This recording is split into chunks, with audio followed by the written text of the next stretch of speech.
বহু আগে একজন সম্রাট ছিল। সম্রাট তার রাজত্ব অনেক বিশাল হয়ে গিয়েছিল। এমন সময় সেই সম্রাট ঘোষণা করলো, আমার দেশের মধ্যে আমি একজন বিচক্ষণ ছেলে চাই, যার হাতে আমি বাকি অর্ধেকটা দেখভালের দায়িত্ব দেব। বাকি অর্ধেকটা তাকে দেখভালের দায়িত্ব দেব। এমন একজন বিচক্ষণ আমি ভাই আমার যুবক চাই। এমন একজন বিচক্ষণ যুবক আমার লাগবে, যার হাতে আমি অর্ধেকটা সাম্রাজ্যের দায়িত্ব দিয়ে দেব। হে তরুণ যুবকেরা, হে আমার বন্ধুরা, হে আমার মুরব্বিয়ানিরা, এমন সময় দেখতে পাওয়া যায় ভাইরা আমার এলাকার ভিতরে ঢেরা পিটিয়ে দেওয়া হলো। তখন তার বিজ্ঞাপন করার ব্যবস্থা ছিল না, তখন তার অ্যাড দেওয়ার ব্যবস্থা ছিল না, তখন ঢেরা পিটিয়ে দেওয়া হতো। ভাই আমার ঢোল নিয়ে বাজিয়ে দিয়ে বুঝিয়ে দেওয়া হতো, বাদশাহ রাজদরবারে এসো। ভাই আমার ঢোলুক বাজিয়ে দিয়ে ঢেরা পিটিয়ে দে, বলা হতো বাদশার রাজদরবারে অমুক দিনে অমুক সময় হাজির হও। এ তরুণ যুবকেরা, হাজার হাজার মানুষ বাদশার রাজদরবারে নির্দিষ্ট দিনে নির্দিষ্ট সময় হাজির হলাম। বাদশাহ সিংহাসনে বসে আছেন। সেই সময় বাদশাহ সিংহাসনে বসে সেখান থেকে দাঁড়িয়ে উঠে আওয়াজ দিলেন, আমি আমার দেশের মানুষকে কেন ডেকেছি জানো? তার কারণটা কি জানো? শুনে রেখে দাও। কারণটা হলো, আমার বিশাল সাম্রাজ্য হয়ে গেছে। এই বিশাল সাম্রাজ্য আমি একা চালাতে বড় অসুবিধা হয়। আমি একটা বিচক্ষণ বুদ্ধিমান যুবককে আমি খুঁজছি, যার হাতে অর্ধেকটা আমি রাজত্ব দিতে চাই। কারা কারা রাজি আছো? কারা কারা নিতে পারবেন? কারা কারা নেবেন? কিন্তু আমার তিনটে প্রশ্নের উত্তর দিতে হবে। তিনটে প্রশ্নের উত্তর যদি দিতে পারো, তিনটে প্রশ্নের উত্তর কারা কারা দেবেন? যদি তিনটে প্রশ্নের উত্তর দিতে পারো, আমি তা বুঝে নেব যে ছেলেটি বিচক্ষণ, ছেলেটি মেধা আছে, বুদ্ধিমান। তিনটে প্রশ্নের উত্তর যদি দিতে পারো, আমি তাকে বিচক্ষণতা তার চিন্তা ভাবনা করে তাকে আমি আমার দেশের মধ্যে আমার সাম্রাজ্যের অর্ধেকটার দায়িত্ব তার কাঁধে অর্পণ করব। ভাই আমার তিনটে প্রশ্ন, প্রশ্ন যাই করুক না, হাত তো এখন তুলে দিই। এমন পাবলিক আছে না নাই? জোরে বলেন। যদি ঠিক হয়ে যায় অর্ধেকটা তো রাজত্বের অর্ধেকটা পেয়ে যাব, তাই না? তো হাত এখন তুলে দিই। প্রশ্ন ঠিক না হলে ভুল হবে, চলে আসবো, অসুবিধে কি আছে? অনেকজন হাত তুলে দিলাম, বহু যুবক হাত তুললো, আমরা আছি। বাদশা যা আপনা তিনটে প্রশ্ন করুন, উত্তর দেব। যদি ঠিক হয় তাহলে দেবেন রাজত্ব। বাদশা বললেন, দাঁড়াও, আমার কথা এখনো শেষ হয়নি। তিনটে প্রশ্নের উত্তর দিতে হবে, তার মধ্যে যদি একটা প্রশ্নেও ভুল হয় তাহলে জল্লাদকে ডাকবো, সুলি কাটে দাঁড় করিয়ে তাকে ফাঁসি দিয়ে দেব। যারা হাত তুলেছিল তারা কি হাত তুলবে? সব হাত নামিয়ে নিল। যারা এগিয়েছিল সব ব্যাক টান, পেছন দিকে ব্যাক গিয়ারে, আর সামনে দিকে এগোয় না। বাপ, ভয়ঙ্কর কথা। ভুল তো হতেই পারে, তাহলে ফাঁসি বলে? হ্যাঁ, কেউ হাত তোলেনি, সব নামিয়ে নিয়েছে। বাদশা বলছে, কে আছে বলো? তিনটে প্রশ্নের উত্তর দেবে, নির্ভুল উত্তর দিতে হবে। আমার রাজত্বের অর্ধেকটা তাকে দেব। কে আছো বলো? কে আছো পারবে? কেউ হাত তোলে না। হে তরুণ যুবকেরা, পেছন দিক থেকে একটা যুবক হাতটা তুলে বলল, বাদশা জাহাপনা, আমি আপনার তিনটে প্রশ্নের উত্তর দেওয়ার জন্য রাজি হয়ে আছি। বাদশা বললেন, হে ছেলে, নিশ্চয় তো তুমি শুনেছ, একটা প্রশ্ন যদি ভুল হয়ে যায় জল্লাদ ডেকে তাকে ফাঁসি দেওয়া হবে। বলে, কোনো অসুবিধা নাই বাদশা জাহাপনা, আমার আগেও কেউ নাই, আমার পরেও কেউ নাই। আমি বেঁচে থাকলেও কারো খুশি হবার ব্যাপার নাই, আর আমি মারা গেলেও কারো দুঃখ হওয়ার ব্যাপার নাই। তাই আমি এই রিস্কটা, আমি এই চ্যালেঞ্জটা গ্রহণ করে নিতে পারি। বাদশা বলল, ঠিক আছে, তাহলে তাই হোক। বলে, বলেন আপনার তিনটে প্রশ্ন। সেই সময় বাদশা বললেন, শোনো হে দুনিয়ার মানুষ, শুনে রেখে দাও। এমন কোন জিনিস বলো, এমন কোন জিনিস যেটা অনেক মূল্যবান, যেটা অনেক মূল্যবান কিন্তু মানুষ নিয়ন্ত্রণ করতে পারে না। এমন কোন জিনিস পৃথিবীতে আছে যেটা অনেক মূল্যবান কিন্তু মানুষ নিয়ন্ত্রণ করতে পারে না? মানুষ নিয়ন্ত্রণ করতে পারে না এমন কোন জিনিস? হে তরুণ যুবকেরা, এটা হলো আমার 1 নাম্বার প্রশ্ন। 2 নাম্বার প্রশ্নটা শোনো, এমন কোন জিনিস আছে যেটা মানুষের থেকে শক্তিশালী কিন্তু মানুষ নিয়ন্ত্রণ করতে পারে? এটা হলো 2 নাম্বার। 1 নাম্বার হলো এমন কোন জিনিস যেটা অনেক মূল্যবান কিন্তু মানুষ নিয়ন্ত্রণ করতে পারে না, মানুষ সেটাকে নিয়ন্ত্রণ করতে পারে না। এমন অনেক মূল্যবান জিনিস যেটা মানুষ নিয়ন্ত্রণ করতে পারে না, এটা হলো 1 নাম্বার। 2 নাম্বার হলো এমন কোন জিনিস যেটা মানুষের থেকে শক্তিশালী কিন্তু মানুষ সেটাকে নিয়ন্ত্রণ করতে পারে, এটা হলো 2 নাম্বার। আর 3 নাম্বার হলো পৃথিবীর সবচেয়ে বড় সত্য কি আর পৃথিবীর সবচেয়ে বড় মিথ্যা কি? পৃথিবীর সবচেয়ে বড় সত্যটা কি আর পৃথিবীর সবচেয়ে বড় মিথ্যা কি? এই হলো 3টে প্রশ্ন। এই 3টে প্রশ্নের উত্তর যদি দিতে পারো, সবাই যদি মেনে নেয়, সবাই যদি বলে হ্যাঁ ঠিক হয়েছে, আমিও যদি বুঝতে পারি ঠিক হয়েছে, তাহলে আমার রাজত্বের অর্ধেকটা তোমায় দিয়ে দেব। প্রশ্নগুলো মনে হচ্ছে খুব সহজ, তাই তো নাকি? হ্যাঁ হুদা, মারাত্মক কঠিন, ভয়ঙ্কর কঠিন। আবার উল্টো পাল্টা হলি ফাঁসি, ছোটখাটো ব্যাপার নয়। তখন ছেলেটি বলল, বাদশা জাহাপনা, আপনি এক কাজ করেন, আমাকে একটা দ্রুতগামী ঘোড়া দেন আর কিছু সময় দেন, আমি উত্তর দেবো আপনার।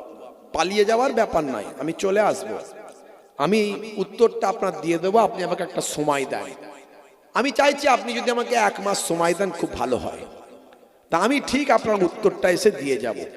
আর শুধু তো ঘোড়াটাই নিয়ে যাচ্ছি, পালানোর কোনো প্রশ্ন নাই। বাদশা বলল ঠিক আছে, ভাবনা চিন্তা করে বলল ঠিক আছে, তোমার কোনো অসুবিধা নাই, এই একটা অ্যারাবিয়ান দ্রুতগামী ঘোড়া দিয়ে দাও। আর মনে রাখবে, চ্যালেঞ্জ কিন্তু গ্রহণ করেছো, বাদশার সঙ্গে পাকামো করলে হবে না। এত মানুষের সামনে চ্যালেঞ্জ গ্রহণ করেছো, পালিয়েই বা যাবে কোথায়? দুনিয়ার যে মূল্য কি যাও না কেন, আমার সৈন্যরা খুঁজে নিয়ে আসবে, তোমাকে নিয়ে এসে ফাঁসিতে চড়িয়ে দেওয়া হবে।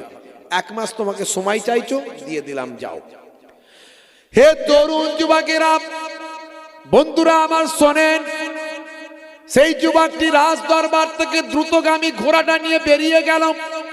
তার কিছুই নাই, ঘর নাই, বাড়ি নাই, এখানে ওখানে থাকে, এইভাবে জীবন যাপন করে। বাপ নাই, মা নাই, ভাই নাই, বোন নাই, বউ নাই, ছেলে নাই, একেবারে সে একা। হে তরুণ যুবকেরা, সেই যুবক ছেলেটি, ভাই আমার ছিমছিমে পাতলা যুবক ছেলেটি দ্রুতগামী ঘোড়াটা চেপে রাজ দরবার থেকে বেরিয়ে গেল।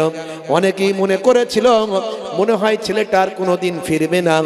বাদশার বিশ্বাস ছিল যদি সে না ফেরে, আমার সৈন্য দিয়ে হলেও তাকে ধরে নিয়ে আসবো, কারণ বাদশার সঙ্গে পাইতারা চলবে না, বাদশার সঙ্গে ভাই আমার এই মস্করা চলবে না, বাদশার সঙ্গে এই রকম মজাক করা চলবে না। এর শাস্তি তাকে আমি দেব যদি সে নির্দিষ্ট সময়ের মধ্যে না আসে। 1 মাস তার হাতে সময় দেওয়া হলো। এই 1 মাস ধরে পৃথিবীর এদিক থেকে ওদিক পর্যন্ত তার যতটুকু ক্ষমতা ততটুকুর ভিতরে বিভিন্ন দিকে সে ঘোড়া নিয়ে ছুটে বেড়াতে লাগলো। যত বড় বড় পণ্ডিত, যত বড় বড় জ্ঞানী মানুষের সন্ধান পেল, তার কাছে গিয়ে হাজির হয়ে বলল, আমার 3টে প্রশ্নের উত্তর দিন, যা চাইবেন আমি আপনাকে তাই দেব। বড় বড় বিজ্ঞ পণ্ডিত জ্ঞানীগণী মানুষেরা প্রশ্ন শুনে মাথা খারাপ, বলে এর প্রশ্ন আবার উত্তর কি দেবো রে বাবু, এ কি প্রশ্ন আর কি বা উত্তর হবে? বড় বড় পণ্ডিত, গবেষক, বড় বড় রাইটার, অথার, তারা উত্তর দিতে পারছে না, তারা কেউ অ্যান্সার দিতে পারছে না। এবারে যত সময় কাছে আসছে, এবার ছেলেটি মরার ভয় পাচ্ছে। এতদিন বুক ফুলিয়ে বলছিল আমার আগেও কেউ নাই, পরেও কেউ নাই, আমি বাঁচি আর মরি কি আছে। এখন মৃত্যুর সময় যত এগিয়ে আসছে, মানে সময় যত কাছাকাছি হয়ে যাচ্ছে, এবারে কিন্তু সত্যি স্যার বুকটা ডিপ ডিপ করছে, মনে হয় আমার আর বাঁচা হবে না, আর বাবিত কোথায় পালাবো, বাচ্চা ঠিক ধরে নিয়ে আসবে। হে তরুণ যুবকেরা, বন্ধুরা আমার শোনেন, হে আমার মুরব্বিয়ানিরা, হে যুবকেরা, আল্লাহ বলছেন বান্দারে, হে দুনিয়ার মানুষ শোনো, আল্লাযিনা উতুল ইলমা দারাজাত, তোমাদের মধ্যে প্রকৃত আহলে ইলম যারা, যাদের মধ্যে কোরআন হাদিসের জ্ঞান আছে, তারাই হলো সবচেয়ে বড় সম্মানিত ব্যক্তি। সবচেয়ে বেশি সম্মানিত ব্যক্তি হলো তারা, নেতা মন্ত্রীরা, মহারাজ, ডাক্তার, ইঞ্জিনিয়ার, ভাই আমার যত বড়ই পণ্ডিত হোক না কেন পৃথিবীতে, যাদের মধ্যে কোরআনের জ্ঞান আছে, যাদের মধ্যে হাদিসের জ্ঞান আছে, তারা হলো তোমাদের মধ্যে সবচেয়ে বড় জ্ঞানী মানুষ, তারাই হলো তোমাদের মধ্যে সবচেয়ে বেশি সম্মানীয়। কোরআনের ওসিলায়, হাদিসের ওসিলায়, আল্লাহ এবং নবীর জন্য আলেমে হাক্কানীদের অনেক সম্মান। কিন্তু সে আলেমরা এখন, ভাই আমার কি বলবো, এক শ্রেণীর আলেম শুধু পড়ে শুনে আলেম হয়েছে দুনিয়াবি ফায়দার জন্য। এখনকারের একটা শ্রেণীর আলেম, তাদের মধ্যে বা আমল নাই, মানে আমলওয়ালা, যা পড়েছি তা অ্যাপ্লাই করছি, যা জানে সেটাকে পৃথিবীতে অ্যাপ্লাই করে, এই রকম আলেম আজকাল কমে গেছে। এখন দেখছে বেশ ভালোই তো ওয়াজ করলি, ভালো ইনকাম, একটু গলাটাকে বাগালে আর পড়াশোনার দরকার নাই। এখন বিনা পড়েও তো কত বক্তা, আবার পড়াশোনা করেও আলেম আবার হয়েছে, কিন্তু বা আমলওয়ালা নাই, নামাজ নাই, শরিয়ত নাই, দিন নাই, আদর্শ নাই, আখলাক নাই, মুআমেলা নাই, ভাই আমার চরিত্র নাই, কালচার নাই, ভাই আমার কি বলবো, নাই সেগুলো। গীবত, চগলখড়ি এইসব নিয়ে আছে। মজলিসে বসে বসে এক আলেম আর এক আলেমের সমালোচনা করছে, নাম ধরে ধরে গীবত করছে, চগলখড়ি করছে, বুঝতে পারছেন? যেগুলো তারা ওয়াজে বলছে সেগুলো অ্যাপ্লাই করে না। এখন এরকম আলেম আছে। আবার অরিজিনাল হাক্কানি আলেমও আবার আছে, যারা হলো নবীদের ওয়ারিস। জোরে বলুন সুবহানাল্লাহ। জোরে হবে না? এরা হাক্কানি আলেম আমাদের খুঁজে বের করতে হবে। হে তরুণ যুবকেরা, হে আমার বন্ধুরা, আল্লাহর নবী বলেন, হে দুনিয়ার মানুষ শোনো, আনা খাতামান নবিয়িনা লা নাবিয়্যা বাদি, আমি হলাম শেষ নবী, আমার পরে আর কেউ নবী আসবে না। তবে মনে রাখবেন, আমার পরে আর কেউ নবী আসবে না। তবে কাল কিয়ামত পর্যন্ত নবীর দরজা বন্ধ হলেও বেলায়েতের দরজা খোলা থাকবে। আল উলামা ও ওয়ারাসাতুল আম্বিয়া। হে তরুণ যুবকেরা, যারা আলেমে হাক্কানি হবে, যাদের মধ্যে এলেম থাকবে এবং সে এলেম অনুযায়ী আমল থাকবে, হে তরুণ যুবকেরা, এরা হলো বা আমল আলেম, আমলওয়ালা আলেম। এই সমস্ত আলেমরা হলো, শুনে রেখে দাও, জেনে রেখে দাও, হে দুনিয়ার মানুষ শোনো, এরা হলো নবী না এলেও এরা হলো নবীদের বংশধর। কিয়ামত পর্যন্ত নবীদের বংশধর আসতে থাকবে। মান যারা আলেমান ফাকান্নামা যারানি, যে আলেমে হাক্কানির সঙ্গে জিয়ারত করল, মোলাকাতটা করল, আল্লাহর নবী বলেন সে যেন আমি দয়ার নবীর সঙ্গে মোলাকাত করল। মান সাফা আলেমান ফাকান্নামা সাফানি, যে আলেমে হাক্কানির সঙ্গে মুসাফাটা করল, সে যেন আমি দয়ার নবী আমার সঙ্গে মুসাফা খানা করল। হে তরুণ যুবকেরা, হে আমার বন্ধুরা, হে আমার মুরব্বিয়ানেরা, আল্লাহর নবী বলেন, মান যারা আলিমান ফাকান্নামা যারানি, মান সাফা আলিমান ফাকান্নামা সাফানি, মান জালাসা আলিমান ফাকান্নামা জালাসানি। যে আলেমে হাক্কানির মজলিসে গিয়ে বসলো, আলেমে হাক্কানির মজলিসে গিয়ে বসলো, সে যেন আমি দয়ার নবী আমারই মজলিসে এসে বসলো। ভাইরা আমার, তরুণ যুবকেরা আমার, মুরব্বিয়ানিরা আমার, শুনে রেখে দিন বাবা, জেনে রেখে দিন বাবা, হে মুসলমান, আল্লাহর কোরআনের ইলমের অনেক দাম, নবীর হাদিসের ইলমের অনেক দাম। সন্তানদেরকে আলেম বানান, সন্তানদেরকে হাফেজে কোরআন বানান। আমি তাই গর্ব করে বলি, 24 পরগনা ছিল বলে পশ্চিমবঙ্গের প্রত্যেকটা কম বেশি মসজিদে 24 পরগনার আলেম হাফিজরা সেখানে গিয়ে মুসলমানদের দিন শেখাচ্ছে। 24 পরগনা আছে বলে সবচেয়ে বেশি, পশ্চিমবঙ্গের সবচেয়ে বেশি 24 পরগনায় আলেম হাফিজের আল্লাহ কারখানা বানিয়েছে। আর এখান থেকেই সবচেয়ে বেশি আলেম হাফিজ, যারা বলেন সুবহানাল্লাহ। আল্লাহ করে প্রত্যেকটা ঘরে একটা করে আলেম হাফিজ তৈরি করুন। অনেক মর্যাদা, অনেক সম্মান, অনেক আল্লাহ ইজ্জত দিয়েছেন আলেম হাফিজদের। তারা হলো সবচেয়ে বেশি সম্মানিত ব্যক্তি, যারা বলেন সুবহানাল্লাহ। ভাইরা আমার, তরুণ যুবকেরা আমার, হে আমার মুরব্বিয়ানেরা, কোরআনের ইলমটাই হলো সবচেয়ে বড় ইলম, হাদিসের ইলমটা হলো সবচেয়ে বড় ইলম। কোরআনের মধ্যে কি নাই ভাই আমার? সাহিত্য আছে, কোরআনের মধ্যে আছে গ্রামার, কোরআনের মধ্যে আছে সাহিত্য, কোরআনের মধ্যে আছে ম্যাথামেটিক্স, কোরআনের মধ্যে আছে ফিজিক্স, কোরআন মাজিদের মধ্যে আছে সায়েন্স, কোরআন মাজিদের মধ্যে আছে ফিলোসফি, কোরআন মাজিদের মধ্যে আছে হিস্ট্রি। কোরআন মাজিদের মধ্যে কি না? হে তরুণ যুবকেরা, কোরআন মাজিদ একটা কিতাব, সেই কিতাব থেকে ব্যাখ্যা করে সেখান থেকে তার নির্যাসটাকে বের করার জন্য এক একটা অধ্যায় তৈরি হয়েছে, এক একটা ইনস্টিটিউট তৈরি হয়েছে। কোরআন মাজিদকে সামনে রেখে একটা ব্যাখ্যার লাইব্রেরি হয়েছে, ব্যাখ্যার একটা ইনস্টিটিউট হয়েছে। ভাই আমার, সেটা হলো তাফসীর ডিপার্টমেন্ট। একটা ডিপার্টমেন্ট হয়ে গেছে, একটা ইউনিভার্সিটি হয়ে গেছে, একটা ইনস্টিটিউট হয়ে গেছে, একটা ভাই আমার পাঠ তৈরি হয়েছে। হে তরুণ যুবকেরা, কোরআন মাজিদের ভিতরে যে হিসাব নিকাশ আছে, হে যুবকেরা, সেখান থেকে ম্যাথামেটিক্স তৈরি হয়েছে, ভাই আমার ল তৈরি হয়েছে, হিসাব নিকাশ তৈরি হয়েছে, ফারাইজ তৈরি হয়েছে। ভাই আমার তরুণ যুবকেরা, আমার মুরব্বিয়ানেরা, বন্ধুরা আমার, তরুণ যুবকেরা আমার, মুরব্বিয়ানেরা, শুনে রেখে দিন বাবা, ভাই আমার, দোস্ত আমার, পিতার সম্পত্তি থেকে পুত্র কতটা পাবে, কন্যা কতটা পাবে, নিখুঁত হিসাব সেখানে দেওয়া আছে কোরআন মাজিদ থেকে। ভাই আমার, সেখানে একটা ডিপার্টমেন্ট হলো ফারাইজের ডিপার্টমেন্ট, অর্থাৎ অঙ্কের হিসাবের ডিপার্টমেন্ট, ম্যাথের ডিপার্টমেন্ট, ফারাইজের ডিপার্টমেন্ট তৈরি হয়ে গেল। হে তরুণ যুবকেরা, পুত্র কতটা পাবে, কন্যার কন্যা কতটা পাবে। ভাই আমার, দোস্ত আমার, এই যে সম্পত্তির হিসাব নিকাশ, ভাই আমার একটা ম্যাথ ডিপার্টমেন্ট তৈরি হলো। হে যুবকেরা, হে আমার বন্ধুরা, কোরআন মাজিদকে সামনে রেখে ল সেকশন তৈরি হলো, আইন বিভাগ তৈরি হলো, বিচারক হলো, কাজী হলো।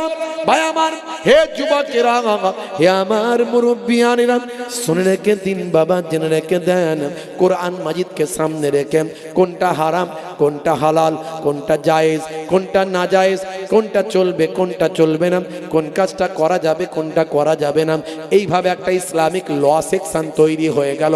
আলাদা একটা ইউনিভার্সিটি হলো, আলাদা একটা দপ্তর তৈরি হলো, আলাদা একটা ভাই আমার আলাদা একটা সেক্টর তৈরি হয়ে গেল। হে যুবকেরা, হিস্ট্রি তো আছেই, লুত নবীর জামানার ইতিহাস, হুদ নবীর জামানার ইতিহাস, ইব্রাহিম নবীর জামানার ইতিহাস, মুসা নবীর জামানার ইতিহাস। ইতিহাসের ডিপার্টমেন্ট তৈরি হলো, একটা ইতিহাসের একটা সেকশন তৈরি হয়ে গেল। বিজ্ঞান, সায়েন্স যদি খোঁজেন, সায়েন্সের ডিপার্টমেন্ট তৈরি হলো কোরআন মাজিদকে সামনে রেখে। হে তরুণ যুবকেরা, উদাহরণ একটা দিক, বেশি উদাহরণ আপনাদের মাঝখানে দেব না। হে যুবকেরা, বন্ধুরা আমার, শোনেন, 1450 বছর আগে সূরার নাম সূরা নাবাব, আয়াত নাম্বার হলো 10। এই 10 নাম্বার আয়াতে যাবেন, আমার আল্লাহ বলছেন, হে দুনিয়ার মানুষ শোনো, আমি আল্লাহ তাআলা তোমাদের জন্য ঘোষণা করি, ওয়া জাআলনাল লাইলা লিবাসা, রাতকে আমি তোমাদের জন্য পোশাক বানিয়ে দিয়েছি। পোশাকের কাজ ঢেকে রাখা না ফাঁকা রাখা? আপনারা সবাই কি বলেন? ফাঁকা রাখা কেউ বলছে না তো? পোশাক কি করেছে? শরীরকে ঢেকে রেখেছে। আল্লাহ বলছেন রাতকে তোমাদের জন্য পোশাক বানিয়েছি, তার মানে রাতের বেলা তুমি এমন ভাবে থাকবে রাত যেন তোমাকে ঢেকে রাখে। জোরে হবে না? জোরে হবে না? আর ডাইরেক্ট নবী পাকও বলেছেন যখন তুমি ঘুমাতে যাবে আলোটা বন্ধ করে দেবে, মানে অন্ধকারে ঘুমাবে। 1450 বছর আগের কথা ভাবুন। আমি এত কথা বলছি তো একটা উদাহরণ দিচ্ছি, সব উদাহরণ দিতে পারবো কিন্তু সে সময় তো আমার নাই। অল্প কথা বলতে হবে, কাজ অনেক বেশি, তাই না? অল্প কথায় অনেক কথা বোঝাতে হবে। এখনো 3টে প্রশ্নের মধ্যে দিয়ে যে কি আছে সেটা তো পরে বোঝাতে হবে। তো প্রশ্ন আছে রেখে দিয়েছি, তার মাঝখানে সময় খুব কম, আমাকে আবার অনেক কথা বলতে হবে। শুধু তো আমি 3টে প্রশ্নের উত্তর দিয়ে চলে গেলাম, আপনি সকালবেলা ও কি আজ হলো হুজুর 3টে প্রশ্ন শুধু উত্তর দিয়ে চলে গেল, হয়তো ওর মধ্যে অনেক কিছু আছে, তার পারিপার্শ্বিক আবার ডাইরেক্ট অনেক কিছু বোঝাতে হবে, আপনাকে কথা বলতে হবে। কেন আপনি কোরআন মাজিদ পড়বেন? কেন পৃথিবীর মানুষ কোরআনের পিছনে ছুটছে? কেন ক্যাসিয়া স্কেলের মতো মানুষ, গ্যারি মিলারের মতো মানুষ, জেনিফারের মতো মানুষ কোরআন মাজিদ পড়ে কোরআনে মুক্ত হলো? অনেক কথা, একটা উদাহরণ দিচ্ছি, উদাহরণ অনেক আছে আমার, কিছু কম বেশি 50টা এমন উদাহরণ দিতে পারবো, আমার হৃদয়ে রাখা আছে কম বেশি। ভাইরা আমার, রাতের বেলা আল্লাহ বললেন রাতকে তোমাদের জন্য পোশাক বানিয়েছি। পোশাকের কাজ হলো শরীরকে ফাঁকা রাখা, তাই তো নাকি? হ্যাঁ হুদান বলছে হ্যাঁ। বলছি পোশাকের কাজ শরীরকে ফাঁকা রাখা, বলছে হ্যাঁ। ও আজ শুনছেন তো নাকি? শরীরকে ঢেকে রাখা, তাই তো নাকি? হ্যাঁ, তো যাই হোক, পোশাকের কাজ শরীরকে ঢেকে রাখা। নবীও বললেন অর্থাৎ রাতকে তোমাদের জন্য পোশাক বানিয়েছি, মানে রাতের বেলা এমন ভাবে থাকবে রাত যেন, অন্ধকার যেন তোমাদের ঢেকে রাখে, তার মানে অন্ধকারের ভিতরে থাকবে। আর ডাইরেক্ট নবী পাক সাল্লাল্লাহু আলাইহি ওয়াসাল্লাম এই ব্যাখ্যাগুলো আরো ক্লিয়ার করে দিয়েছেন, হাদিসের মধ্যে আরো ব্যাখ্যাগুলো ক্লিয়ার হয়েছে। এই জন্য কোরআনের ব্যাখ্যা হাদিস বলা হয়, কোরআনের সবচেয়ে বড় ব্যাখ্যা হলো হাদিস। তো আল্লাহর নবী বললেন যখন ঘুমাতে যাবে লাইটটা বন্ধ করে দেবে। 1450 বছর আগের কথা এগুলো। আরবের মানুষ তখন কেমন ছিল আমি প্রথমেই বলার চেষ্টা করেছি। কোরআন মাজিদ কবে এসেছে? 1450 বছর আগে। আরবের মানুষ তখন অন্যায় অত্যাচার পাপাচারে লিপ্ত, তাদের মধ্যে এসব কথাবার্তা তো আসার কথা নয়, তাদের মধ্যে এই চিন্তা ভাবনা তো আসার কথা নয়। এ তরুণ যুবকেরাম 1450 বছর আগে আল্লাহ বললেন রাতকে পোশাক বানিয়েছি, অর্থাৎ পোশাকের কাজ হলো ঢেকে রাখা। রাতের বেলা এমন ভাবে থাকবে রাত যেন তোমাদের ঢেকে রাখে। হে যুবকেরা, হে আমার মুরব্বিয়ানিরা, 1450 বছর আগে নবী বললেন যখন ঘুমাতে যাবে লাইটটা বন্ধ করে দেবেন। 1450 বছর আগে কোনো প্যাথোলজি ছিল না, কোনো আল্ট্রাসাউন্ড ছিল না, ইউএসজি মেশিন ছিল না, ইকোকার্ডিওগ্রাফি মেশিন ছিল না, বা আমার স্টেথিস্কোপ, ব্যারোমিটার, থার্মোমিটার ছিল না, কোনো বাবা গুগল ছিল না, কোনো বাবা এআই ছিল না। 1450 বছর আগে আর্টিফিশিয়াল ইন্টেলিজেন্স ছিল না, কোনো নাসা ছিল না, ইসরো ছিল না, বা আমার 3G 4G 5G 6G ছিল না। হে তরুণ যুবকেরা, 1450 বছর আগের কথা। আজকের বিজ্ঞানের গবেষণা হলো, এই 21শ শতাব্দীতে বিজ্ঞানের ডেভেলপমেন্ট হলো। হে তরুণ যুবকেরা, বিজ্ঞানীরা গবেষণা করে দেখলো রাতের বেলা যদি অন্ধকারের ভিতরে ঘুমানো হয়, মাথার পেছন সাইড থেকে একটা হরমোন নিঃসৃত হয়। এই হরমোনটার নাম হলো মেলাটোনিন হরমোন। এই হরমোনটা মাথার পেছন সাইড থেকে বের হয়, শুধু কেবলমাত্র অন্ধকারের ভিতরে ঘুমালেই তবে বের হয়, অন্ধকারের ভিতরে না ঘুমালে এই হরমোনটা বের হবে না। এটা হলো স্পেশাল হরমোন। হে তরুণ যুবকেরা, এই স্পেশাল হরমোনটা এর নাম হলো মেলাটোনিন হরমোন। এই মেলাটোনিন হরমোনটা মাথার পেছন সাইড থেকে বের হয়ে রক্তের সঙ্গে মিশে গিয়ে আমাদের শরীরকে ক্যান্সারের মতো ভয়ঙ্কর জীবাণু থেকে রক্ষা করে দেয়। একটু কল্পনা করুন, ভাবুন কি কথা শুনছি আমরা। আজকে যেটা বিজ্ঞানের আবিষ্কার হলো 1450 বছর আগে কোরআনে সে কথা আগেই আল্লাহ লিপিবদ্ধ করে দিলেন। এর দ্বারাই প্রমাণ হয় কোরআন সত্য, নবী সত্য, আল্লাহ সত্য। এই জন্য কোরআনের জ্ঞান হচ্ছে সবচেয়ে উপরে। জোরে বলুন সুবহানাল্লাহ।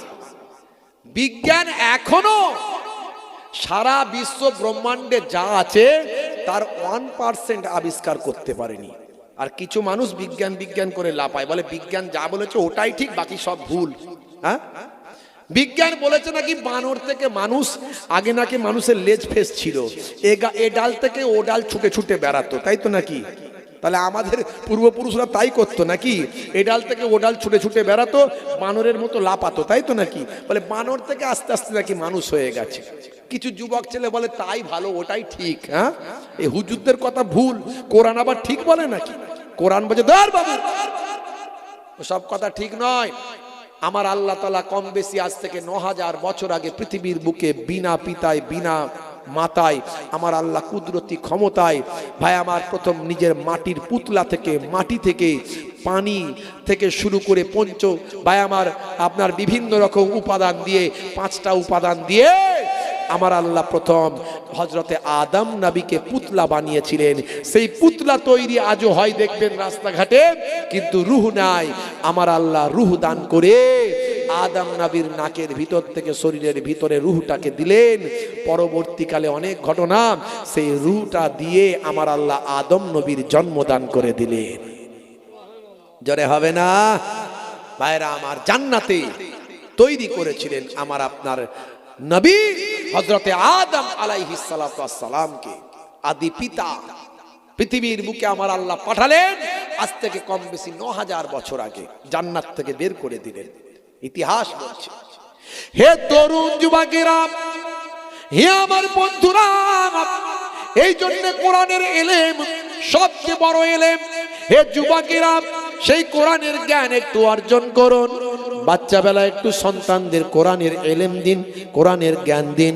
তারপর আপনার ছেলেটাকে ডাক্তার করুন, মাস্টার করুন, বা আমার হায়ার এডুকেটেড করুন, আইএস আইপিএস WBCS অফিসার করুন।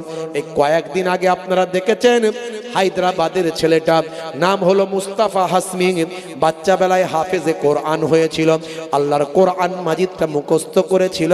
তারপর তার মেধা, তার ভাই আমার স্মরণ শক্তি, তার তীক্ষ্ণ ব্রেন আমার আল্লাহ এত মজবুত করেছিলেন, প্রথম চান্সই সে মেডিকেলে চান্স পেল এবং খুব সহজে ডাক্তার হয়ে গিয়েছিল। MBBS ডাক্তার হওয়ার পরে তার মনে হলো, তার কনফিডেন্স এত বেড়ে গেল, বয়স অল্প অবস্থায় হাফেজ হয়েছে, আবার ডাক্তারও হয়েছে। এবার তার মনে হলো আমি IPS অফিসার হব, WBCS পরীক্ষা দেব। হে তরুণ যুবকেরা, হে আমার মুরব্বিয়ানেরা, এক চান্সে WBCS পরীক্ষা দিয়ে তিনি IPS অফিসার হয়ে গেলেন। ঝাড়খণ্ডের মতো জায়গায় সেখানে তিনি পোস্টিং থেকে মানুষের খেদমত করছেন, সমাজের খেদমত করছেন, অসহায় মানুষদের সেবা করছেন, নবীর আদর্শ মানুষের কাছে ছড়িয়ে দিচ্ছে। কোরআনের ইলম আপনাকে উচ্চ জায়গায় পৌঁছে দেবে। শুধু আপনি ইমাম সাহেব হওয়ার জন্য কোরআন শিখবেন তা নয়, কোরআন শিখবেন ভাই আমার পৃথিবীর শ্রেষ্ঠ মানুষ হওয়ার জন্য। কোরআন আপনাকে সে জ্ঞান দেবে, ইলম দেবে। আজকে পৃথিবীর বড় বড় ভাই আমার জায়গায় কোরআন নিয়ে গবেষণা হচ্ছে, নবীর আদর্শ নিয়ে গবেষণা হচ্ছে। ভাইরা আমার, তরুণ যুবকেরা আমার, মুরব্বিয়ানেরা আমার, সেই কোরআন মাজিদ আপনার আমার পরিপূর্ণ জীবন ব্যবস্থা। ঘুম থেকে ওঠা থেকে ঘুমাতে যাবেন, একদম ফার্স্ট আর্লি থেকে ইন্ডিং পর্যন্ত, একদম স্টার্টিং থেকে ইন্ডিং পর্যন্ত, শুরু থেকে শেষ পর্যন্ত, সকালে ঘুম থেকে ওঠে ঘুমাতে যাওয়া পর্যন্ত, এই যে আপনার 24 ঘন্টা আপনি কিভাবে কাটাবেন, কিভাবে চলবেন, প্রত্যেকটা সময় কিভাবে কাটাবেন, সব কোরআন এবং হাদিসের মধ্যে লিপিবদ্ধ আছে। পৃথিবীর আর কোন কিতাবে আছে আমাকে বলেন, আর কোন গ্রন্থে আছে আমাকে বলেন। কেসিয়াস কেলে বলেছিলেন, শোনো, আমি বিশ্ব হেভিওয়েট 3 বার চ্যাম্পিয়ন, মুষ্টিযোদ্ধায় 3 বার চ্যাম্পিয়ন। পৃথিবীর মানুষ আমার খেলা দেখার জন্য কোটি কোটি টাকা খরচ করে, কিন্তু আমি কালো, কৃষ্ণাঙ্গ, এই জন্য তারা আমাকে নেগলেক্ট করে, ঘৃণা করে, তুচ্ছ করে। আমার মনে বড্ড কষ্ট ছিল, কিন্তু আমি যখন পড়তে পড়তে পেলাম মহানবী সাল্লাল্লাহু আলাইহি ওয়াসাল্লাম 1450 বছর আগে তার একজন ফলোয়ার শিষ্য ছিল আমার মতো কালো, আমার থেকেও বড় কালো, তো তার বিয়ে হচ্ছিল না। মহানবী বললেন, শোনো, মানুষ হিসাবে সবাই সমান, কালো চামড়ার সাদা চামড়ার মধ্যে কোনো পার্থক্য নাই। একমাত্র যার কাজ কর্ম এলেম আমল বেশি সে আল্লাহর দরবারে সম্মানিত বেশি। তাই গায়ের রং কালো সাদার মধ্যে কোনো পার্থক্য নাই, মানুষ হিসেবে সবাই সমান। তুমি কালো বলে তোমার বিয়ে হচ্ছে না, কোনো মেয়ের বাপ তোমায় বিয়ে দিচ্ছে না। আমি নবী দেখছি, দাঁড়াও, মদিনার সবচেয়ে যে সুন্দরী সেই নারীর সঙ্গে আমি তোমার বিয়ে দেব। জোরে হবে না? আর পৃথিবীর মানুষকে এই মেসেজ দেব, ইসলামে কালো আর সাদার কোনো পার্থক্য নাই। এই নিউজ যখন পেলেন কেসিয়াস ক্লের মতো মানুষ, কেসিয়াস মার্সেলাস ক্লে, তখন তিনি চিন্তা করলেন, হাই রে হাই, 1450 বছর আগে যে পৃথিবীতে মহামানব এসেছিলেন, 1450 বছর পরের আমি কেসিয়াস ক্লের দুঃখ দূর করেছিলেন সেই নবী আমার প্রকৃত গুরু, সেই নবী আমার মহানায়ক, সেই নবী আমার মহাপথ প্রদর্শক, সেই নবীর আমি শিষ্য হয়ে মুহাম্মদ আলী ক্লে হয়ে গেলাম। দেখেছেন ইসলামে কি নাই? আপনি কেমন করে খাবেন, শুবেন, হাঁটবেন, চলবেন, কথা বলবেন। আপনার একজন বড় অধ্যাপিকা, অমুসলিম অধ্যাপিকা, তিনি বিবৃতি দিচ্ছেন, তার বিবৃতিটা আমি শুনেছি। তিনি বলছেন, আমি কেন নবীর শিষ্যা হলাম? আমি এই জন্যই হলাম, আমার দুঃখ দুর্দশা 1450 বছর আগে আমার নবী দূর করে দিয়েছেন। আমি একজন অধ্যাপিকা, আমি একজন গবেষক, আমি বিভিন্ন ছোটখাটো বিষয় নিয়ে একটু ডিপলি চিন্তা করি। আমি সবসময় কষ্ট পেতাম যখন আমি কাউকে আমার মনের দুঃখটা বলতাম। আমি দেখেছি কয়েক মুহূর্তের মধ্যে আমি আমার কথা শেষ করিনি, তার আগেই সে তার কথা বলা শুরু করেছে। অর্থাৎ আমার দুঃখ কেউ কমপ্লিট শুনছি না। আমার কষ্টটা কারো কাছে শেয়ার করে মনটাকে একটু হালকা করব, কিন্তু আমি শুধু জাস্ট বলা শুরু করেছি, কয়েক মুহূর্ত পরেই সে কথা বলা শুরু করেছে। অর্থাৎ আমার কথা শুনতে কেউ রাজি নয়, কেউ রাজি নয়, কেউ কারো কথা শুনতে রাজি নয়। আপনি একটু দেখবেন, আপনার মনের কথা কাউকে শোনান, ভাই জানিস তো শরীরটা একদম ভালো নয়, মন মানসিকতা একটু খারাপ, পরিস্থিতিটাও খারাপ, একটু বলেন। সে তখন বলবে, তোর কি শরীর খারাপ? তোর থেকে আমার বেশি শরীর খারাপ। মানে আপনার কথা তো পুরোটা শুনবি না, তার আগে নিজের কথা বলা শুরু করে দেবে। এইরকম মানুষ আপনি পাবেন না যে কমপ্লিট আপনার কথাটা সে শুনবে, অন্তত একটা সময় পর্যন্ত শুনে আপনাকে স্বস্তি দেবে। 1450 বছর আগে নবী বলেছেন, ভাই আমার ওই ম্যাডাম বলছেন, ওই অধ্যাপিকা বলছেন, নবীর যখন আমি হাদিসটা পড়লাম, নবী বলছেন, যদি তোমার কাছে কেউ তার দুঃখ কষ্টের কথা বলে, তুমি মন দিয়ে তার কথাটা শোনো, যাতে করে তার হৃদয়টা পরিশুদ্ধ হয়, পরিতৃপ্ত হয়। জোরে বলুন সুবহানাল্লাহ। আমি পড়ে মুগ্ধ হলাম, আমি জেনে মুগ্ধ হলাম, আমি বিশ্বাস করলাম যে নবী সামান্য আমার এই দুঃখের কথাও খবর রেখেছেন, সেই নবী তো আমার পথ প্রদর্শক হবেন, তিনিই তো মহানায়ক মহাগুরু হবেন। আমি তার শিষ্যত্ব গ্রহণ করেছি।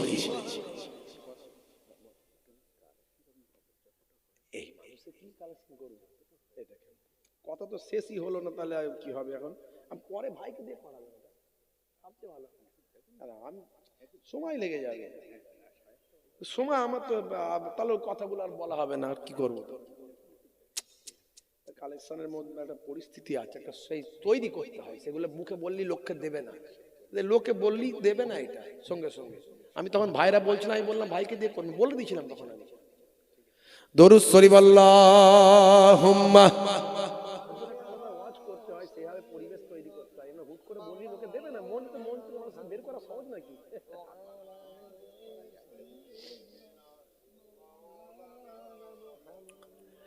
হাজারো ব্যথা বেদনার পরে ফিরে আসুনি তুমি আপন ঘরে, দিনের আলো তুমি ছড়িয়ে দিতে চলে গেলে মদিনায় মক্কা ছেড়ে। হে রাসূল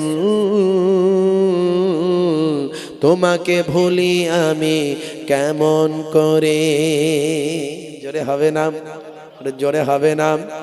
খে না খে দিন প্রচারের কাজে নিজেকে দিয়েছ বিলিয়ে, তাইফের কাফেরেরা চিনল নাই আলো, দুষ্ট ছেলেদের পিছু দিল লেলিয়ে, পাথরের আঘাতে ক্ষত বিক্ষত হয়ে সারা শরীর থেকে রক্ত ঝরে। হে রাসূল তোমাকে ভুলি আমি কেমন করে। জোরে হবে না, আর জোরে হবে না। হেরার গুহায় তোমারই ধ্যান, আসমান থেকে নামে আল কোরআন।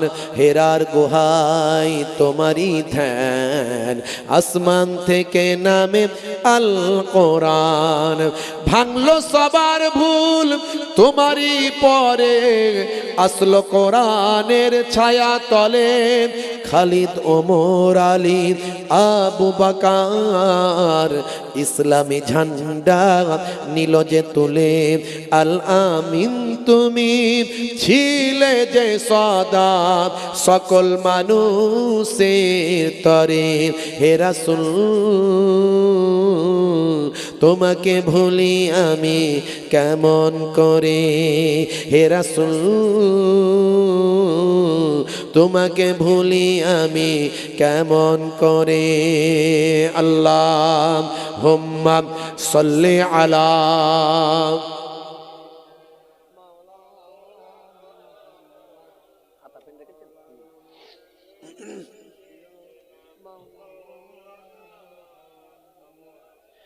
হে তরুণ যুবকেরা, হে আমার বন্ধুরা, হে আমার মুরব্বিয়ানিরা, শুনে রেখে দিন বাবা।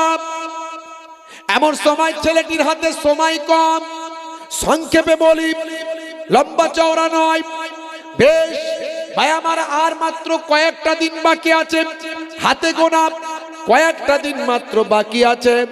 ছেলেটি ধরে নিল আমার প্রশ্নের উত্তর হয়তো কেউ দিতে পারবে না, আমি বড় ভুল কাজ করে ফেলেছি, কেন আমি চ্যালেঞ্জটা গ্রহণ করলাম। আমার কিছু নাই ঠিক আছে, কিন্তু আমার জীবন তো মূল্যবান, আমি মরতে তো চাই না।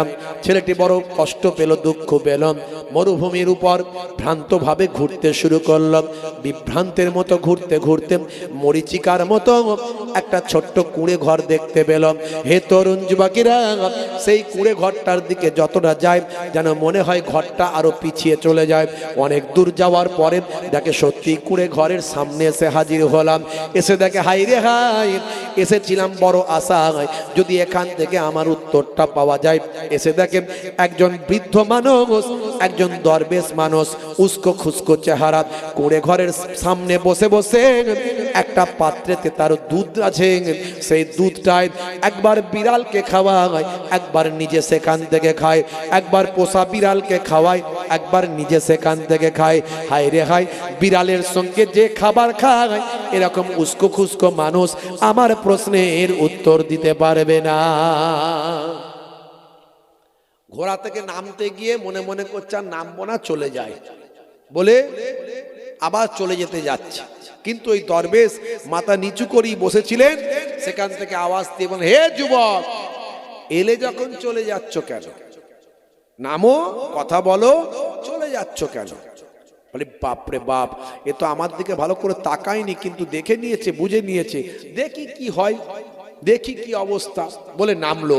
নেবে ছেলেটি গিয়ে বলে, হে দরবেশ সাহেব সালাম নেবেন। আদব জানালো, সালাম দিল, দিয়ে বলে, দরবেশ আমি বড় বিপদের মধ্যে আছি। সব কথা খুলে বললাম। ভাইরা আমার, তরুণ যুবকেরা আমার, দরবেশকে জানালো, আমি বড় আশায় এসেছি দরবেশ সাহেব, যদি আমার 3টে প্রশ্নের উত্তর আপনি দিতে পারেন, আপনি যা চাইবেন আমি সেটা আপনাকে দেব। আমি অর্ধেকটা রাজত্বের আমি মালিক হয়ে যাব, তারপর সোনা দানা জায়গা জমি সম্পত্তি যা চাইবেন আপনাকে দেব। সেই সময় হে তরুণ যুবকেরা, দরবেশ সাহেব বলেন, শোনো, তোমার 3টে প্রশ্নের উত্তর আমি তো দিতে পারবো, কিন্তু আমি একসঙ্গে দেব না। তবে তোমাকে 3টে প্রশ্নের উত্তর যদি তুমি চাও, তোমাকে অনেক ত্যাগ স্বীকার করতে হবে, অপেক্ষা করতে হবে, সময় সময় আরো বাড়াতে হবে। যাও যাও, তোমার 1 নাম্বার প্রশ্ন যেটা আছে তার উত্তরটা আমি বলে দিচ্ছি।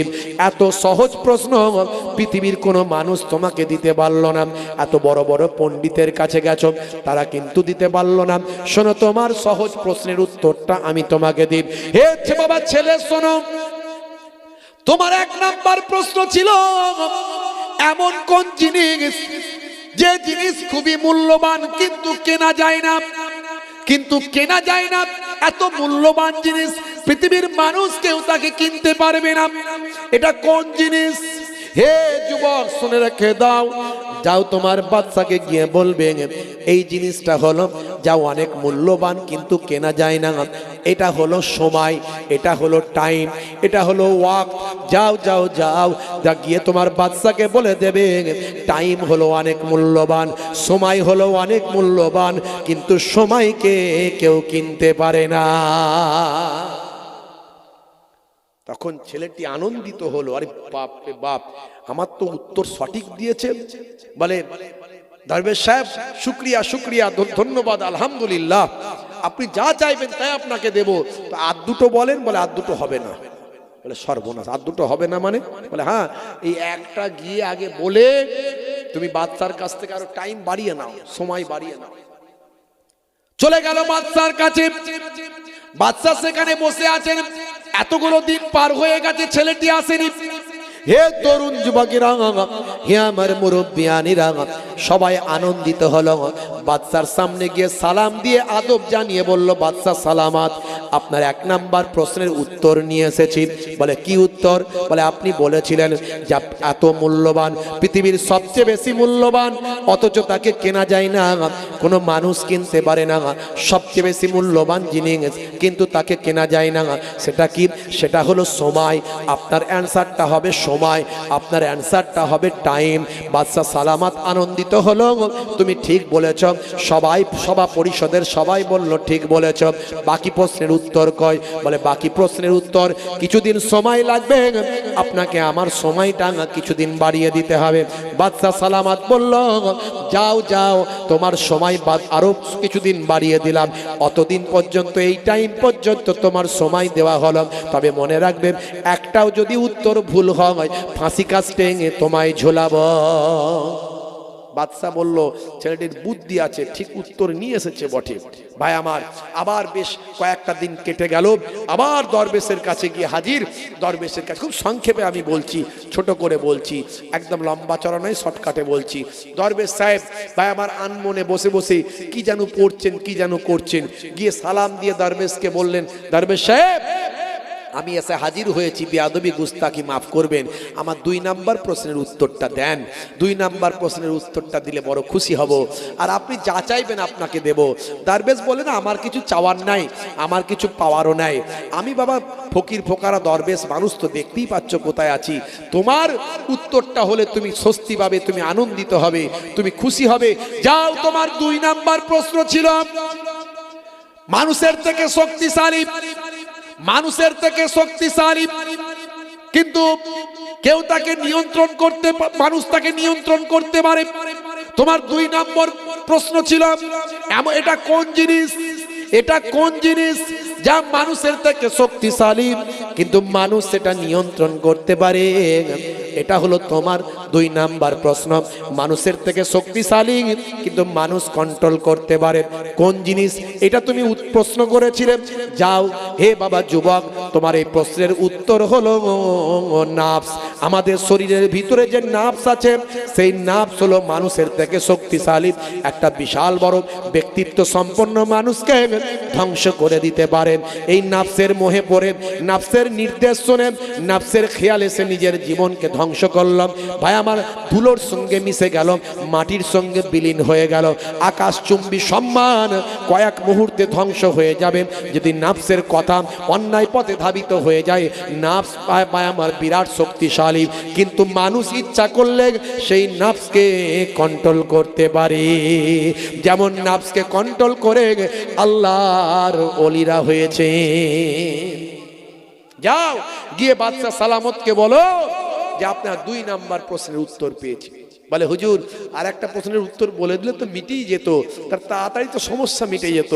না, এত সহজে তুমি উত্তর পাবে না।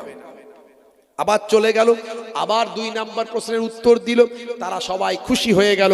বাদশা সালামত খুশি হয়ে বললে তুমি তো ঠিক বলেছো, এই ছেলের তো বুদ্ধি আছে, ট্যালেন্ট আছে, ঠিক কোথা থেকে উত্তর জোগাড় করে নিয়ে আসছে, মনে হয় অর্ধেকটা রাজত্ব তুমিই পাবে মনে হয়। সেও খুব আনন্দিত হলো। ভাইয়েরা আমার, তরুণ যুবকেরা আমার, তবে মনে রেখো একটা প্রশ্ন বাকি আছে, ভুল হলে ফাঁসিতে ঝুলতে হবে। বাদশা সালামত আবার হুঙ্কার দিলেন, আবার দ্রুত গতিতেও ভাই আমার ওই অ্যারাবিয়ান ঘোড়া নিয়ে চলে গেলেন। আবার কয়েকটা দিন পরে আবার দরবেশের সামনে এসে দেখেন দরবেশ ভাই আমার আবার দুধটা এক চুমুক নিজে খাচ্ছেন, এক চুমুক তার পোষা বিড়ালকে খাওয়াচ্ছেন, এক চুমুক নিজে খাচ্ছেন, এক চুমুক তার পোষা বিড়ালকে খাওয়াচ্ছেন। এমন সময় বললেন, এ বাবা ছেলে নামো, এখানে এসো, 3 নাম্বার প্রশ্নের উত্তর নিতে এসেছো, ঠিক আছে উত্তর তুমি পাবে, কিন্তু উত্তর পাওয়ার আগে এই যে আমরা যে দুধ খাচ্ছি এই দুধটা তুমি আগে ভালো করে খেয়ে নাও। তখন সে বলে, সর্বনাশ, এ বিড়ালের ছোটোওয়ালা দুধ, এ তো কি রে দরবেশ মানুষ খাচ্ছে, এটা আমি কোনোদিন খেতে পারি? হ্যাঁ, এ বিড়ালের ছোটোওয়ালা দুধ এবার খাওয়া যায় নাকি? বাইরে আমার কিন্তু উপায় নাই, নাক মুখ টিপে এখন উত্তর নিতে হবে, এই চিন্তা করে ভাই আমার বিড়ালের ছোটোওয়ালা দুধ নাক মুখ টিকে ভাই আমার খেয়ে নিল। খেয়ে নিয়ে মনটা বড় খারাপ, কি বিপদে পড়লাম, আজকে আমাকে এই রকম দুধ খেতে হচ্ছে, এই পশুর একটা পশুর দুধ, মুখ দেওয়া দুধ আমাকে খেতে হচ্ছে, কি ঘৃণা লাগছে।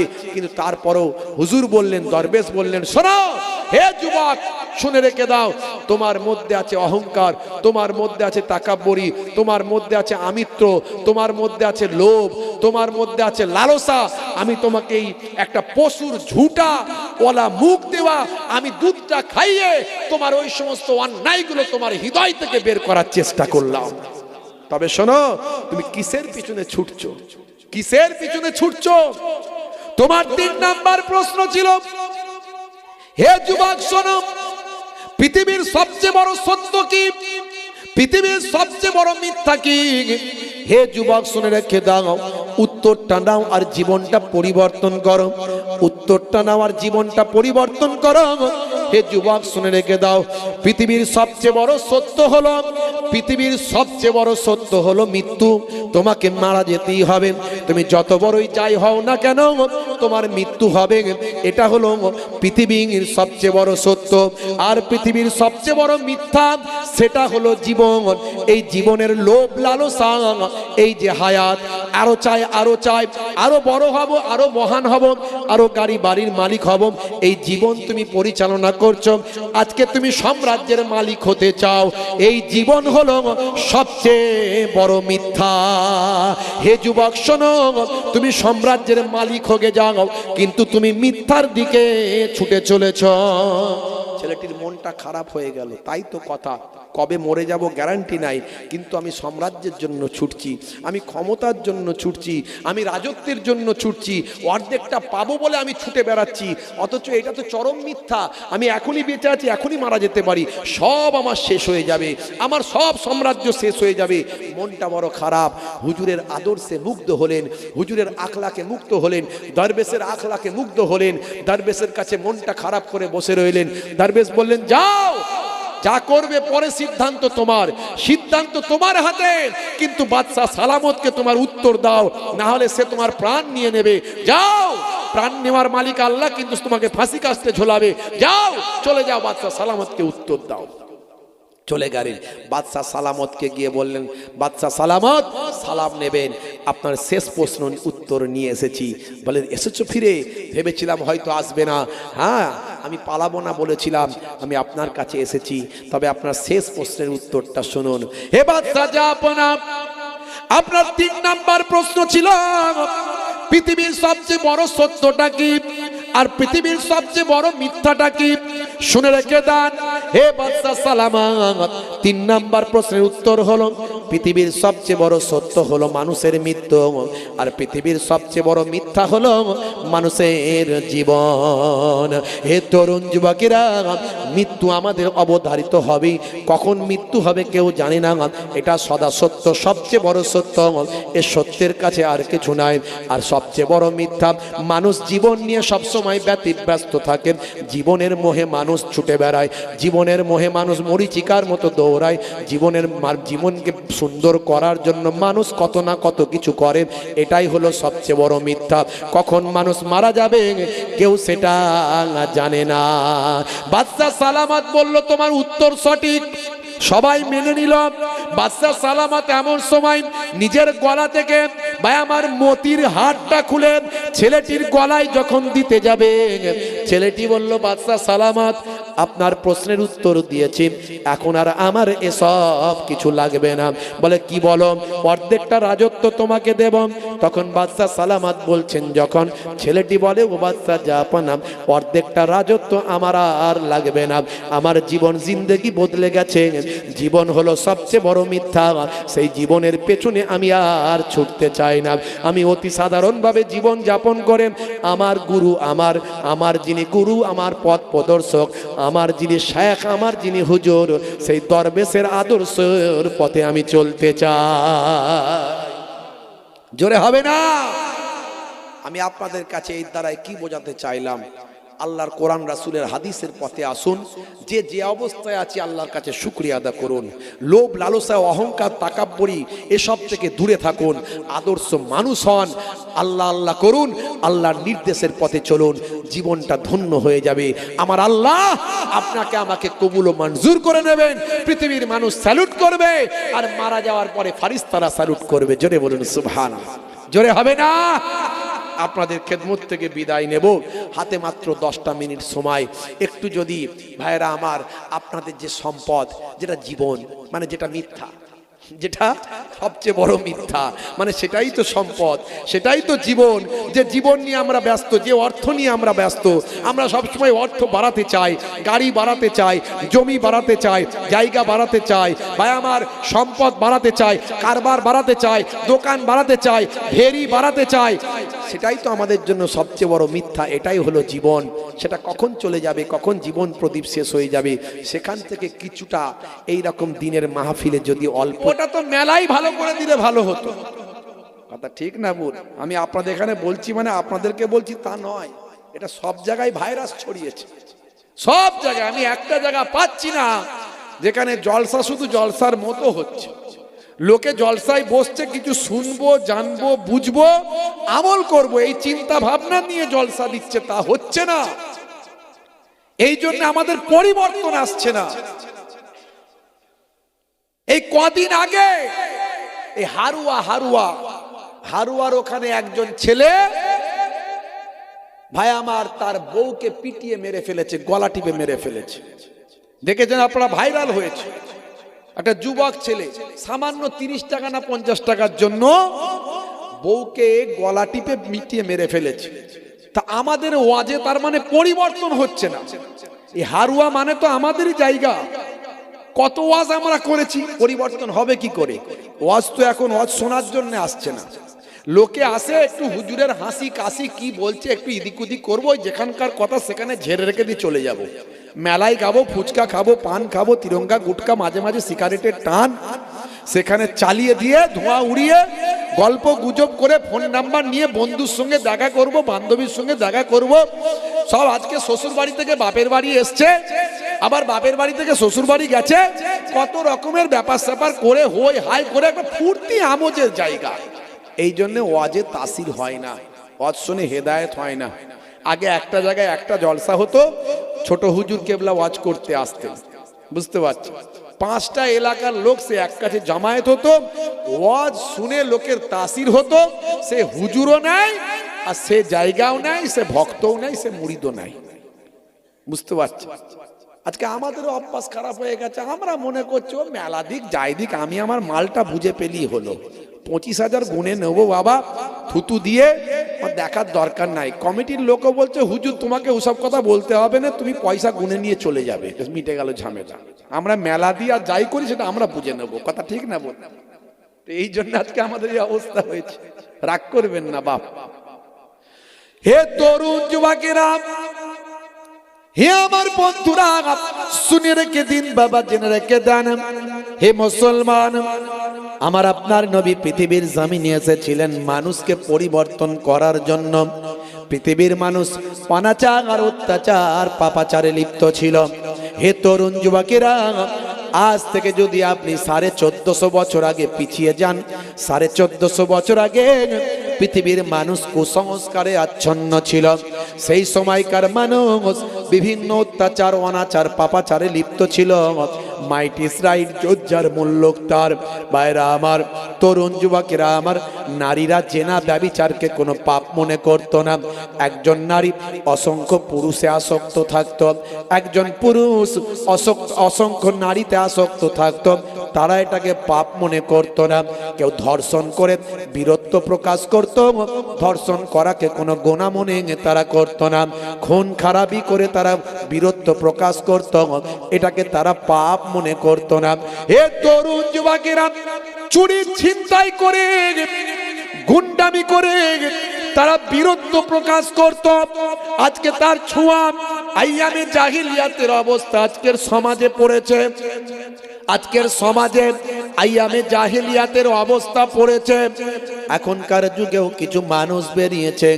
হে তরুণ যুবকেরা, যদিও মুসলমানদের মধ্যে সেটা এখনো কম আছে, তার কারণ হলো এরকম ওয়াজ-নাসিহাত হয় বলে এখনো মুসলমানদের মধ্যে এটা কম আছে যে ধর্ষণ করে সে বীরত্ব প্রকাশ করছে, খুন করে বীরত্ব প্রকাশ করছে, বা আমার মস্তানি করেছে, বা আমার মস্তানি করেছে, মানুষ পিটিয়েছে, তার জন্য সে বীরত্ব প্রকাশ করছে।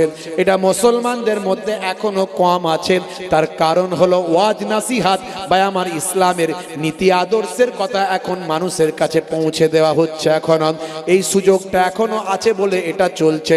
শুধু তাই নয়, এখন সমাজের বুকে এই নীতি তারা ছেড়ে দিয়ে বহু মানুষ দেখা যায় ধর্ষণ করার পরে তাদেরকে ফুলের মালা দিয়ে বরণ করা হচ্ছে, খুন করার পরেও তাদেরকে ফুলের মালা দিয়ে বরণ করা হচ্ছে, গুন্ডামি করার পরেও তাদেরকে ফুলের মালা দিয়ে বরণ করা হচ্ছে। এ তরুণ যুবকেরা, তৎকালীন যুগে এই অবস্থা ছিল আরবের জমিনে। হে যুবকেরা, হে আমার বন্ধুরা, আল্লাহর নবী হেদায়েতের বাণী দিতে শুরু করলেন। মক্কার মানুষদের হেদায়েতের বাণী দিয়েছিলেন, মদিনার মানুষদের হেদায়েতের বাণী দিয়েছিলেন। হে যুবকেরা, হে আমার মুরব্বিয়ানেরা, শুনে রেখে দিন বাবা, আল্লাহর নবী বললেন, হে মক্কার মানুষ, হে দুনিয়ার মানুষ, হে মদিনার মানুষ, তোমরা যে অন্যায়গুলো করছো করো না, এগুলো ইসলামে নিষেধ।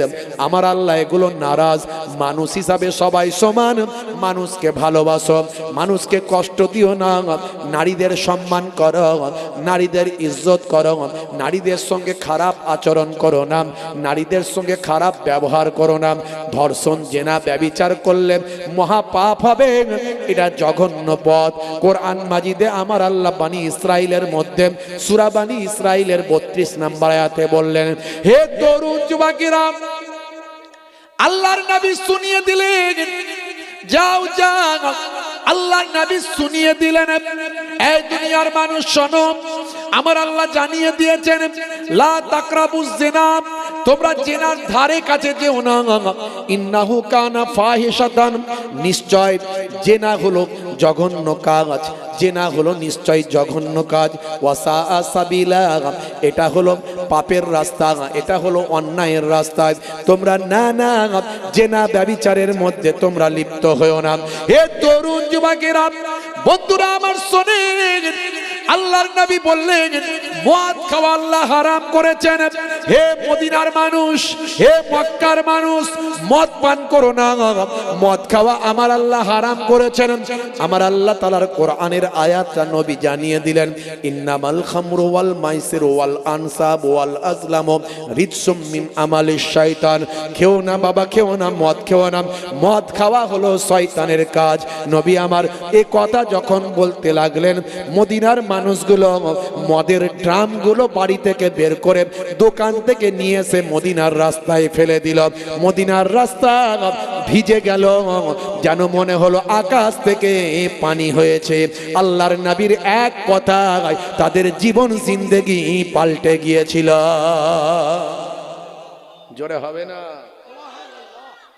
এখন মুসলমান ভাবুন তো একটুখানি, এখনকার ছেলেরা মিলাদুন নবীতেও যায়, ওয়াজও শোনে, আবার রাত্রে 9টা বাজলে 3-4 বন্ধু মিলে আপনার এই ভেবিয়া চৌমাথায় গিয়ে, তালপুকুর মার্কেটে গিয়ে সোপের সামনে হাতটা গলিয়ে দিয়ে বলে, কাকা একটা লাল পানির বোতল চাই।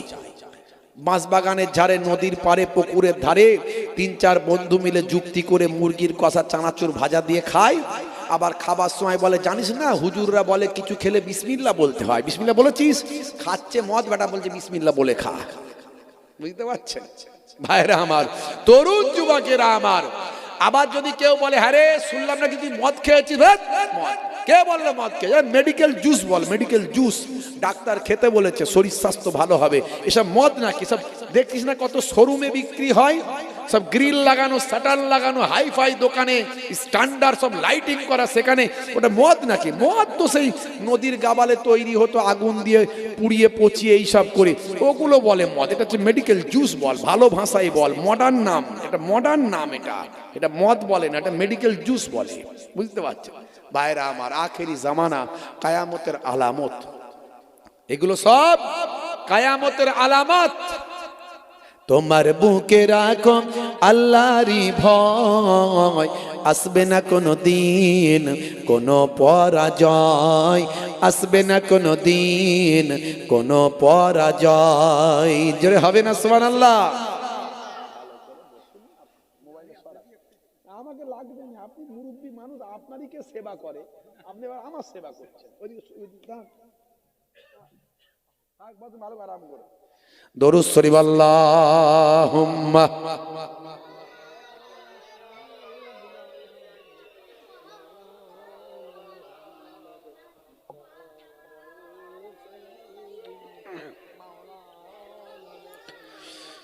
হারাম হালাল জেনে, সরল সত্য মেনে, নিষিদ্ধ সব ছেড়ে উঠুক জীবন বেড়ে। জোরে হবে না? হারাম হালাল জেনে, সরল সত্য মেনে, নিষিদ্ধ সব ছেড়ে উঠুক জীবন বেড়ে। যাবে তুমি জান্নাতে, যা ছিল স্বপ্ন তোমার, তোমার বুকে রাখো আল্লাহরই ভয়, আসবে না কোনো দিন কোনো পরাজয়। জোরে হবে না? জোরে হবে না? হে তরুণ যুবকেরা, বন্ধুরা আমার শোনেন, আল্লাহর নবী ওয়াজ করলেন, মক্কার বড় বড় কুফফারদের নেতা, মদিনার বড় বড় ভাই আমার ইহুদিদের নেতা। হে তরুণ যুবকেরা, হে আমার মুরব্বিয়ানেরা, আল্লাহর নবীর কথাতে তারা হেদায়েত হলো। তারা বাবা যারা মদ খেত, মদ জীবনের মতো ত্যাগ করে দিল।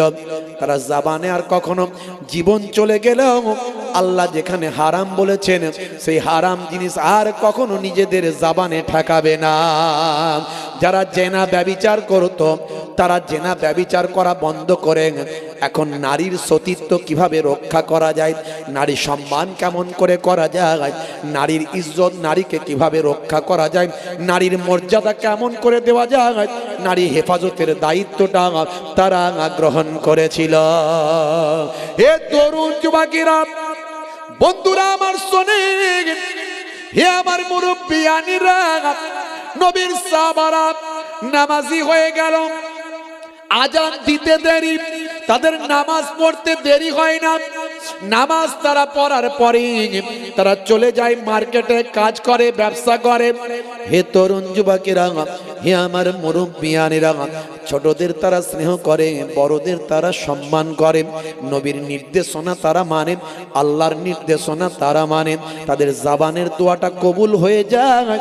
হে তরুণ যুবকেরা, বন্ধুরা আমার শোনেন, হে তরুণরা, আমার নবীর আদর্শ তারা ছড়িয়ে দেয়, মানুষের কাছে ওয়াজ নাসিহাত করে মানুষের খেদমতটা করে দেয়, আত্মশুদ্ধি করে দেয়, বা আমার নিজেকে পরিতৃপ্ত করেন। বন্ধুরা আমার, তরুণ যুবকেরা আমার, এমন অনেক ওয়াকিয়া ঘটনা এর আগে আমি অনেক বলেছি আপনাদের মাঝখানে। হে যুবকেরা, হে আমার বন্ধুরা, আমার আল্লাহ 1450 বছর আগে যা বলেছেন নবীর সাহাবীরা পুঙ্খানুপুঙ্খ ভাবে পালন করার চেষ্টা করেছে। আল্লাহর নবীর নির্দেশনাগুলো তারা মানার চেষ্টা করেছেন। সাহাবায়ে কেরামেরা ভাই আমার নামাজটা ঠিকঠাক পড়েছেন, রমজানের রোজাটা ঠিকঠাক রেখেছেন, রোজার সময় কত কষ্ট করেছেন, কত মেহনত করেছেন। এই যে রোজা এসে গেছে ভাইরা আমার, এই রমজানের রোজা, এই রোজার সময় সাহাবায়ে কেরামেরা কত মেহনত করেছেন, কত কষ্ট করেছেন, কত আত্মশুদ্ধি করেছেন। ভাইরা আমার, ওয়ানাহারে ওয়ার্দাহারে থেকেও তারা রমজানের কোনো ক্ষতি করেননি, রোজার প্রতি কোনো গাফলতি তাদের ছিল না। বন্ধুরা আমার, মুরব্বিয়ানিরা আমার, আল্লাহর নবীর বাড়িতে খাবার নাই। আম্মা জান ফাতেমাতুজ জোহরা রাদিয়াল্লাহু তাআলা আনহার বাড়িতে খাবার নাই, তারপরেও তারা পানি খেয়ে জীবন যাপন করেছেন, পানি দিয়ে সাহিরি করেছেন, পানি দিয়ে ইফতার করেছেন। ইফতার পানি দিয়ে হয়েছে, সাহিরি পানি দিয়ে হয়েছে। তারপরেও তাদের সামনে যখন কোনো ভিখারি এসে হাত পেতেছে, তারা তাদের যতটুকু খাবার বাড়িতে ছিল ইফতারের জন্য, সেই ইফতারের খাবারটা ভিখারির হাতে তুলে দিয়ে নবিয়ানা আদর্শ পৃথিবীর বুকে নজির রেখেছে। এইভাবে তারা দান সদকা করেছেন। রমজান মাসে বেশি বেশি দান করেছেন। রমজান মাসে ভাই আমার অন্য মাসের তুলনায় 70 গুণ সওয়াব বাড়িয়ে দেওয়া হয়। একটা ভাই আমার নফল ইবাদত, সুন্নতের সওয়াব, একটা সুন্নত ইবাদত ফরজের মতো সওয়াব আল্লাহ দান করে দেন। জোরে বলুন সুবহানাল্লাহ। আর একটা ফরজ ইবাদত 70টা ফরজ ইবাদতের সমান করে দেন। রমজানের ফজিলত অনেক আল্লাহ দান করেছেন। এই রমজান মাসে সাহাবায়ে কেরামরা সব সময় কি করে মানুষের খেদমত করা যাবে, দান করা যাবে, কি করে ইফতার করাবো মানুষকে, কি করে সাহরি খাওয়াবো মানুষকে, এই চেষ্টা করতেন সাহাবায়ে কেরামরা। তারা আত্মশুদ্ধি করতেন, নিজেকে পরিশুদ্ধ করতেন, পরিতৃপ্ত করতেন।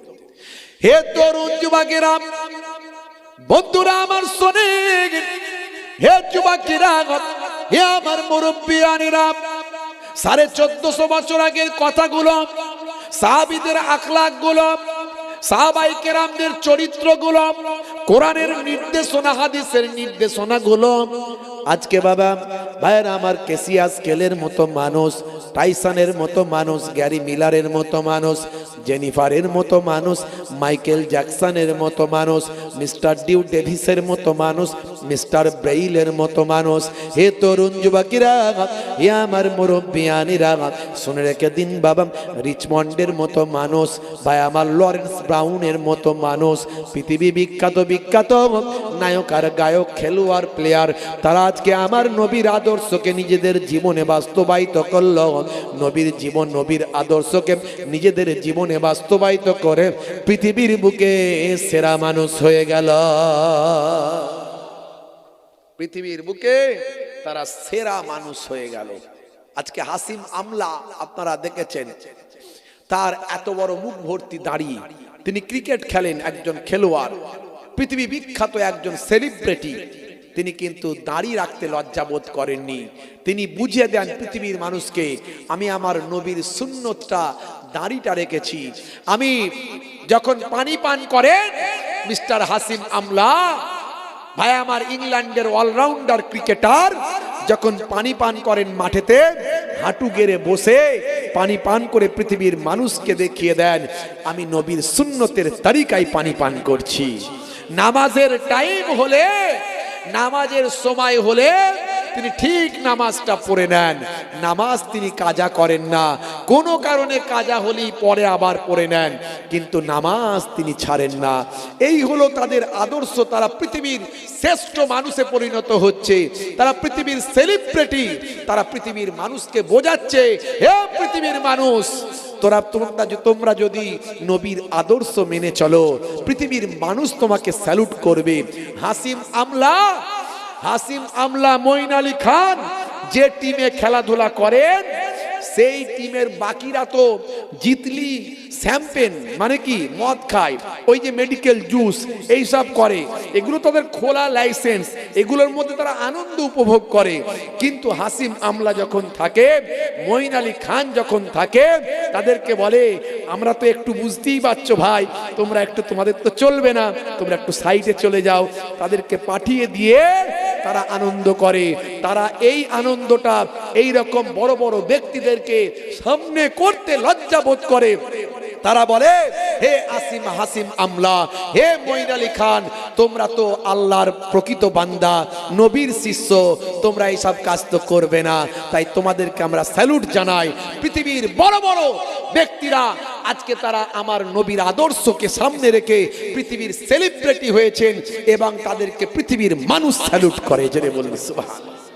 ভাইরা আমার, তরুণ যুবকেরা আমার, নিজেকে আত্মশুদ্ধি করতে হবে। একদিকে যেমন নামাজ লাগবে, রোজা লাগবে, সামনে রমজান মাস, রোজা আমাদেরকে আত্মশুদ্ধি করতে শেখায়, তাকওয়াওয়ালা হতে শেখায়। আমরা রোজার মাসে একটু ভেবে দেখুন, বাচ্চা থেকে বুড়ো পর্যন্ত যারা রোজা রাখে, তারা ইচ্ছা করলেই লুকিয়ে পানি খেতে পারে। খেতে পারে না? হ্যাঁ, যদি একটু মনে করে যে একটু লুকিয়ে পানি খেয়ে নেবো, কেউ ধরতে পারবে? কেউ পারবে না। সবাই ভাববে রোজাই রেখেছে। কিন্তু যারা রোজা রাখে, লুকিয়ে কি কেউ পানি খায়? লুকিয়ে কি কেউ খাবার খায়? খেয়ে বলে আমি রোজা রেখেছিলাম, কেউ করে কি? করে না। এটাই হলো তাকওয়া, এটাই হলো তাকওয়া। আমার আল্লাহ বলছেন, বান্দারে, হে দুনিয়ার মানুষ শোনো, এই রমজানের মধ্যে তোমাদের জন্য তাকওয়া আছে। ইয়া আইয়ুহাল্লাযীনা আমানু কুতিবা আলাইকুমুস সিয়াম কামা কুতিবা আলাল্লাযীনা মিন ক্বাবলিকুম লাআল্লাকুম তাত্তাকুন। হে দুনিয়ার মানুষ, হে ঈমানদারেরা, তোমাদের উপর রমজানের রোজাটা ফরজ করা হয়েছে, যেমন তোমাদের পূর্ববর্তীদের উপর রমজানের রোজা ফরজ করা হয়েছিল। রোজা যেমন তাদের উপর ফরজ করা হয়েছিল।